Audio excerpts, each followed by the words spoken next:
hukom sa ginibong drug bypass operation. Triple o 4 na doble ang bihikulo na gruso sa siyudad kang Naga. Mas complain ng police station kang Naga City Police Office.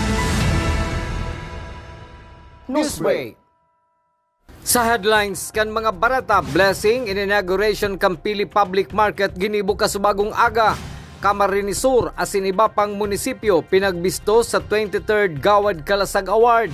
Riding public sa Naga pinakiulayan mag-atindir sa public hearing sa dagdag plete sa Trimobile.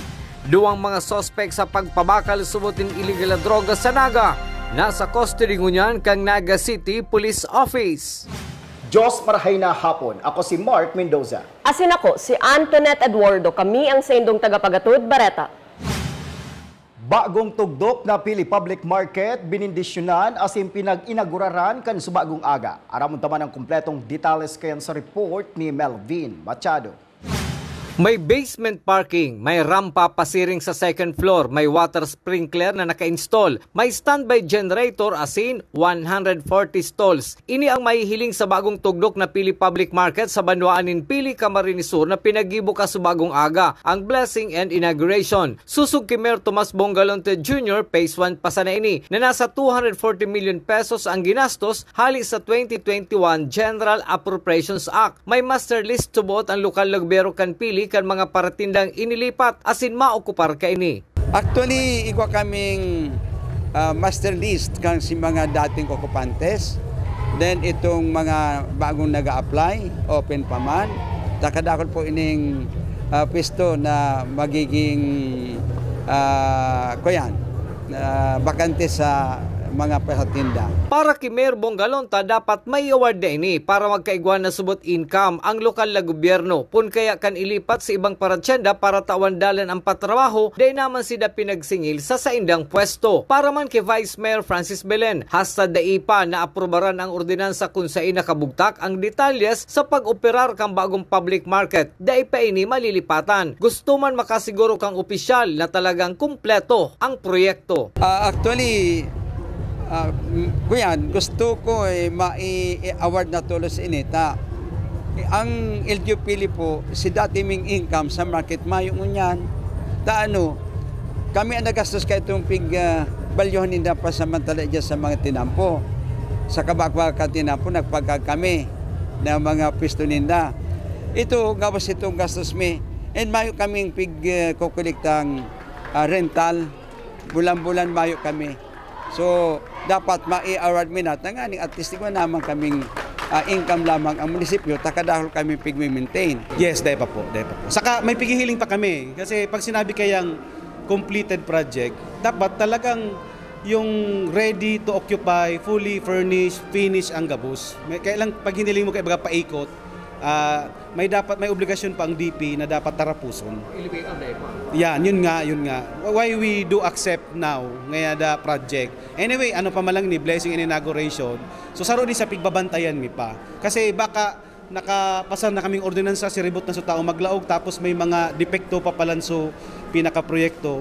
Masakit na maghabol po kayan sa kontraktor. Presente sa okasyon kasubagong aga ang mga opisyal kang DPWH asin mga empleyado kang lokal na gobyerno kan Pili, Camarines Sur. Para sa One Media TV 48 Naga, Melvin Machado, Newsbreak. Mientras tanto, seguridad sa Pili Public Market sisiguraduhon asin dagdag na CCTV camera ibubugtak. Ang detalles ken sa report ni Antoinette Eduardo.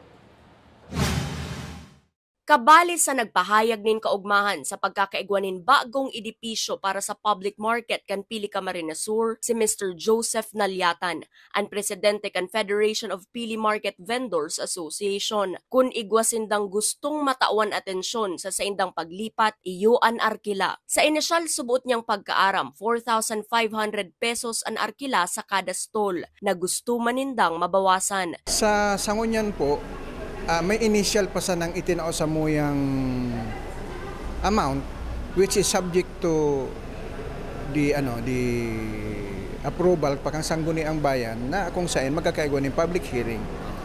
And more or less siguro nahihiling naman na dikit sana siguro ang pwede ming hagadon na ibabang kadikit. Pero ang amount na yun, sir? Ang sarong araw gani perang Ang pinakang ababa nasa 4,500 ang monthly. Pero dahil pa yan dahil pa po yan final. Ilang initial? Yan, initial pa lang yan na pag-uurulayan.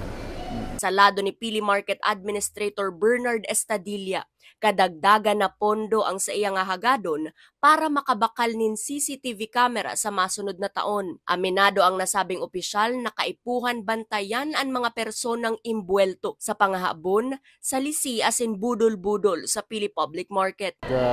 Propose ako sa 2024 na budget ng mga CCTV. Taday naman po ito covered ng video sa construction. Para sa One Media TV48 Naga, Antoinette Eduardo, Newsbreak. Padagos sa mga bareta, aabuton man sa 37 million pesos ang pondong nakatagama para sa second phase kan patrabaho sa merkado publiko kan Pili Camarines Sur, kung sain para ini sa fresh fish section as in meat section. Nagkaigwa subot nin problema sa nasabing pondo kan mapabayaan ini durante kan masuspindir si Mayor Tomas Bongalonta Jr. alagad pinagigibuhan na subot ini nin remedyo. Actually, yung nga nito si Makamundo, ang 37 million, kaya yan, i-download na sa munisipyo Kampili. Alagit kan ako dahil nakatukaw, tapos suspendido ako, napabayaan. Ngayon, nag-lapse si 1 year. Ang sabi kang ko, ibalik sa inda. So, nagigibo na kitang paagi na maibalik sa tuya. Sa iba pang bareta, nangapodan si City Councilor Omar Buenafe sa Riding Public Canaga, partikularmente sa Tri-Mobile, na mag-atendir sa agang public hearing sa pinagahagad na aumento sa pamasahe sa Tri-Mobile sa syudad ni Naga. Gigibuon ang public hearing sa Session Hall kan sanggunian panlungsod sa oras na alas 9 nin pagkaaga. Iyo po, itong mga commuters, itong mga riding public, kay po ang tapuan sa indong mga sentimiento, kaya iniimbitahan po ang gabos na mag-attender sa aga, alas 9 ang aga, digdiyo sa may sangguniang panlungsod Session Hall, City Hall. Para madangugan sa indong mga opinion, ang sa indong mga boses, kung ano man ang sa indong opinion kani, kung matugot ka mo o kung uyon ka mo o dahil ang sa tuyang mga Tri-Mobile operators and drivers naghahagad man kang nasabing increase from 13 to 15 pesos. Sa iba pang bareta, matapos ang pag-uuran, huli kan share line kang nakalis na simana, uminabot na sa 765 na pamilya o 2,667 na persona ang pinag-ibakwar hali sa mga probinsya kan Camarines Norte, Camarines Sur, Masbate asin Sorsogon. Susog sa report kan Office of the Civil Defense Bicol, 755 na pamilya ang nadagos sa 64 na evacuation center, mantang 11 pamilya ang nag-i-star sa saindang mga partidaryos. Ang gabos subuot na nag-evacuar kang nakalis na simana ang nakapuruli naman sa saindang kanya-kanyang residensya. Sa pagbabalikan news break, 2 persona kan Barangay Abella, Canaga arestado. Iyan na siniba pang mga bareta sa pagbuelta kan One Media TV48 Naga News Break. Dakop sa ginibong drug bypass operation. Triple o 4 na doble ang bihikulo na gruso sa siyudad kang Naga. Mas complain ng police station kang Naga City Police Office. Newsbreak. Flight attendants, prepare for takeoff, please.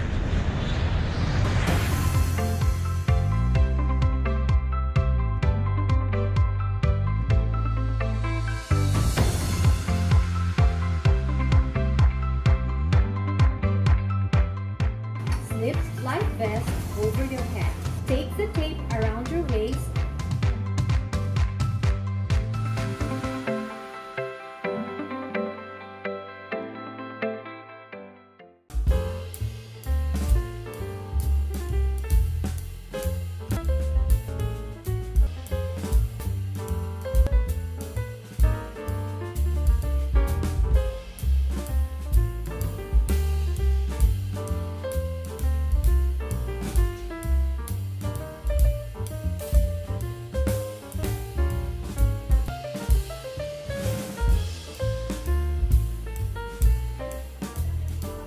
Life at home is better with Unlimited. Unlimited fiber all day, day, day. Unlimited entertainment all the way. Unlimited goals for the family. Unlimited cares so the fams all Enjoy all these for just 1,399 pesos. have it all, have it all. Get the PLDT Home Fiber Unli All 1399 today. Apply now and have it all, have it all.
Dakop sa ginibong drug bypass operation. Triple o apat na doble ang bihikulo na gruso sa siyudad kang Naga. Mas complain ng police station kang Naga City Police Office. Newsbreak. Sa pagpapadagos kan mga bareta, gigibuhon sa agang Miyerkules ang blessing as in turnover ceremony para sa 2-story 4-classroom building, Canaga Central School 2. Ang nasabing aktibidad ang papanginota ni Naga City Mayor Nelson Legacion asin mga city councilors. Hulikan bagong school building na ini, dai nagagamiton bilang makeshift classroom ang pavilion kanasabing eskwelahan. Padagos pa sa mga bareta, sa 23rd Gawad Kalasag for local DRRM councils and offices sa Bicol Region, pinagbisto bilang beyond compliant ang probinsya kan Camarines Sur, Masbate asin Sorsogon. Benteng banwaan man sa Camarines Sur ang fully compliant asin beyond compliant ang Legazpi City, Ligao, Albay, Iriga City asin Pasakaw, Camarines Sur, Bulusan asin Bulan sa probinsya kan Sorsogon. Sa police report, duwang residente kan Barangay Abella, Syudad ni Nagaan, inaresto kan mga tauhan kan Police Station No. 1, Canaga City Police Office. Ang mga ini ipinagbisto sa pangaran na John asin Leo na parehong nakumpiskaran nin illegal na droga. Ini nagtitimbang ning 2.42 grams na nagkakantidad 16,456 pesos. Ang mga sospek anyao na ngunyan sa kustudiya Canaga City Police Office. Sa iba pang police report, gadan ang sarong 19 anyos na soltero na nagmumotorsiklo asin residente kan Barangay Masuli, Bato, Camarines Sur matapos makabangga sa nakaparadang motorsiklo na may sidecar sa gilid kan Tinampo. Tulos man pinagdara sa Santa Maria Josefa Hospital Foundation sa siyudad ning Iriga alagad pinagdeklara ining dead on arrival ni Dr. Mercy Marie Atian. Ang biktima mayong helmet asin mayong driver's license. Asin yan ang mga bidang baretang nakalap kan mas pinakusog na puwersa kan One Media TV 48 Naga News and Bicol Affairs. Dahil malingaw na i-follow ang samoyang official Facebook fan page One Media TV 48 Naga. Ako po si Mark Mendoza. Padagos kaming mahatod din mga baretang garantisadong nangingenot asin napapanahon. I-hit ang subscribe button sa samoyang official YouTube channel, One Media TV 48 Naga, tanganing updated kita sa mga bareta asin istoryang bida, an Bicolano. Ako si Antoinette Eduardo Asinini, and One Media TV48 Naga News Break. Dakop sa ginibong drug bypass operation. Triple o 4 na doble ang bihikulo na gruso sa siyudad kang Naga. Mas complain ang police station kang Naga City Police Office. Newsbreak.